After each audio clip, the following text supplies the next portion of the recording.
carrots, and that the turnips were woody and the beets rotten, while the kindling was dead wood that wouldn't burn, and the coal, delivered in rotten potato sacks, had spilled all over the deck and was washing through the scuppers. But what did it matter? Such things were mere accessories. There was the boat. She was all right, wasn't she? I strolled along the deck, and in 1 minute counted 14 butts in the beautiful planking ordered specially from Puget Sound, in order that there should be no butts in it. Also, that deck leaked, and it leaked badly. It drowned Roscoe out of his bunk, and ruined the tools in the engine room, to say nothing of the provisions it ruined in the galley. Also, the sides of the Snark leaked, and the bottom leaked, and we had to pump her every day to keep her afloat. The floor of the galley is a couple of feet above the inside bottom of the Snark, and yet I have stood on the floor of the galley trying to snatch a cold bite, and been wet to the knees by the water churning around inside 4 hours after the last pumping.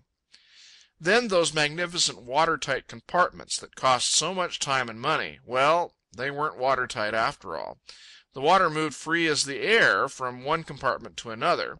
Furthermore, a strong smell of gasoline from the after compartment leads me to suspect that some one or more of the half-dozen tanks there stored have sprung a leak. The tanks leak, and they're not hermetically sealed in their compartment. Then there was the bathroom, with its pumps and levers and sea valves. It went out of commission inside the first 20 hours.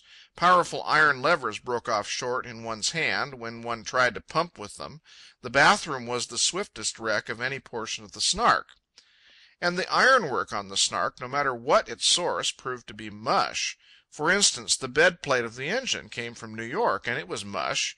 So were the casting and gears for the windlass that came from San Francisco. And finally there was the wrought iron used in the rigging that carried away in all directions when the first strains were put upon it. Wrought iron, mind you, and it snapped like macaroni. A gooseneck on the gaff of the mainsail broke short off. We replaced it with the gooseneck from the gaff of the storm trysail.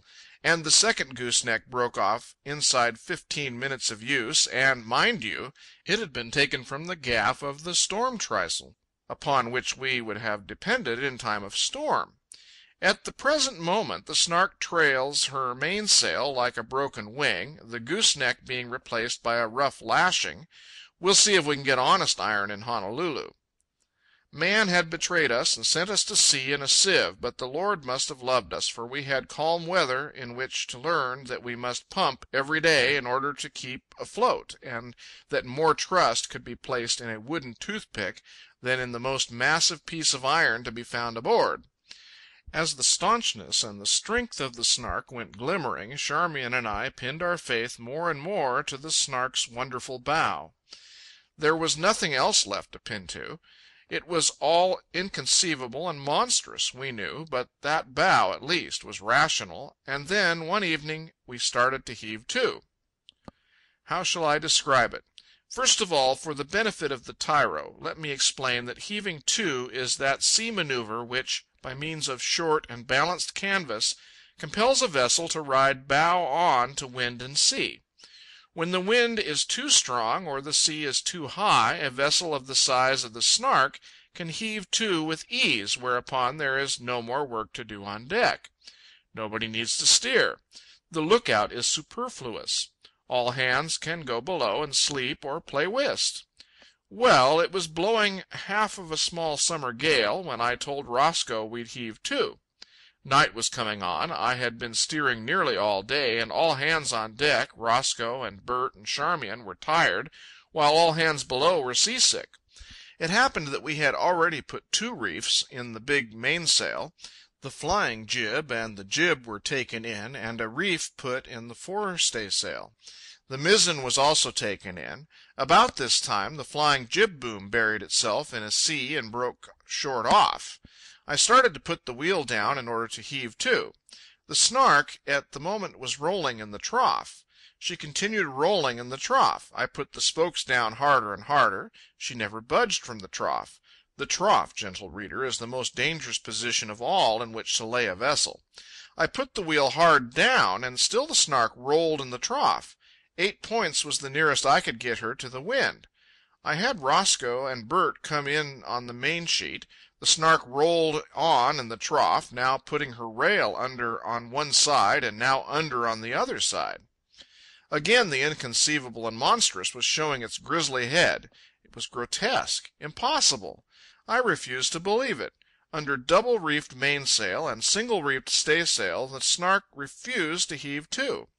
We flattened the mainsail down. It did not alter the Snark's course a tenth of a degree. We slacked the mainsail off with no more result. We set a storm trysail on the mizzen and took in the mainsail. No change. The Snark roiled on in the trough. That beautiful bow of hers refused to come up and face the wind. Next we took in the reefed staysail. Thus the only bit of canvas left on her was the storm trysail on the mizzen. If anything would bring her bow up to the wind, that would. Maybe you won't believe me when I say it failed, but I do say it failed, and I say it failed because I saw it fail, and not because I believe it failed. I don't believe it did fail. It is unbelievable, and I am not telling you what I believe. I am telling you what I saw. Now, gentle reader, what would you do if you were on a small boat, rolling in the trough of the sea, a trysail on that small boat's stern that was unable to swing the bow up into the wind?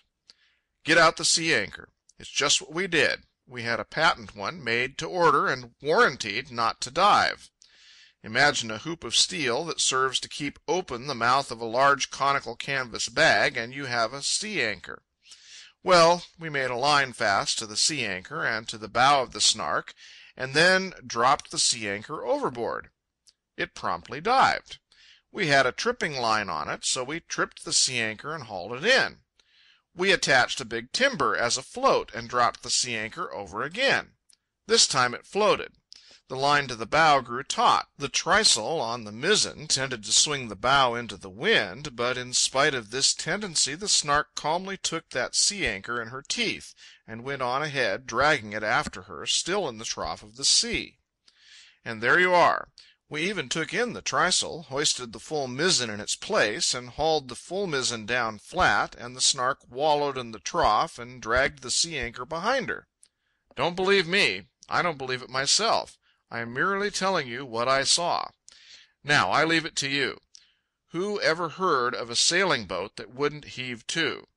That wouldn't heave to with a sea anchor to help it? Out of my brief experience with boats, I know I never did, and I stood on deck and looked on the naked face of the Inconceivable and Monstrous, the Snark that wouldn't heave to. A stormy night with broken moonlight had come on. There was a splash of wet in the air, and up to windward there was a promise of rain squalls. And then there was the trough of the sea, cold and cruel in the moonlight, in which the Snark complacently rolled. And then we took in the sea anchor and the mizzen, hoisted the reefed staysail, ran the Snark off before it, and went below. Not to the hot meal that should have awaited us, but to skate across the slush and slime on the cabin floor, where cook and cabin boy lay like dead men in their bunks, and to lie down in our own bunks with our clothes on ready for a call, and to listen to the bilge water spouting knee-deep on the galley floor. In the Bohemian Club of San Francisco there are some crack sailors. I know because I heard them pass judgment on the Snark during the process of her building. They found only one vital thing the matter with her, and on this they were all agreed, namely, that she could not run. She was all right in every particular, they said, except that I'd never be able to run her before it in a stiff wind and sea. Her lines, they explained enigmatically. It is all the fault of her lines. She simply cannot be made to run, that is all. Well, I wish I'd only had those crack sailors of the Bohemian Club on board the Snark the other night for them to see for themselves their one vital, unanimous judgment absolutely reversed. Run? It is the one thing the Snark does to perfection. Run? She ran with a sea anchor fast for'ard and a full mizzen flattened down aft. Run? At the present moment, as I write this, we are bowling along before it at a 6-knot clip in the northeast trades. Quite a tidy bit of sea is running. There is nobody at the wheel. The wheel is not even lashed, and is set over a half-spoke weather helm. To be precise, the wind is northeast. The Snark's mizzen is furled, her mainsail is over to starboard, her head sheets are hauled flat, and the Snark's course is south.